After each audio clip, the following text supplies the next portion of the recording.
ఇప్పుడు అనిపిస్తుందా మా దుబాయ్కి వచ్చినాక మామ దుబాయ్లా మా మామ ఉన్నాడు, మా బాబాయ్ ఉన్నాడు, మా అన్న ఉన్నాడు, మా చిన్న బాబు ఉన్నాడు, పెద్ద బాబు ఉన్నాడు అని చెప్పి వచ్చినావు మామ. ఇక్కడికి వచ్చినాక నిన్న రోజులు పట్టించుకోరు.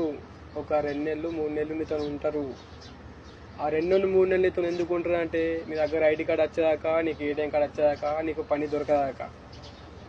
నీకు పని దొరికినాక నీకు అవన్నీ వచ్చినాక నిన్ను పట్టించుకోరాళ్ళు. వచ్చినాక కొత్త 2 రోజులు 3 రోజులు చికెన్ వండుతారు, బీర్లు వేస్తారు, తాగుడు చేసుడు అవన్నీ అయితే ఒక 2-3 రోజులు. ఎందుకంటే నువ్వు ఉండాలని. ఓళ్ళని నమ్ముకొని రాకు మామ, మంచి పనులు ఎంకొనిరా. ఒకవేళ నీకు దుబాయ్కి వచ్చినాక అలవాటు కాదు, ఒక 6 నెలల దాకా నువ్వు అన్నీ చంపుకొని, అన్ని మనుషులకి అన్నీ చంపుకొని ఒక 6 నెలలు నువ్వు బరాబర్ ఉన్నావా? ఇక దుబాయ్లో నీ అంత రాజా ఉండడు మామ.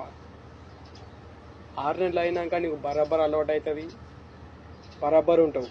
కానీ నాకు కాళ్ళున్నారు, వీళ్ళు ఉన్నారు, నాకు కాళ్ళు చూసుకుంటారు, వీళ్ళు చూసుకుంటారు అని వాళ్ళని నమ్మి రాకు మామ. నీకు వాళ్ళు రారు. లాస్ట్కు ఒక 2-3 నెలలు నీతో ఉంటారు అంతే.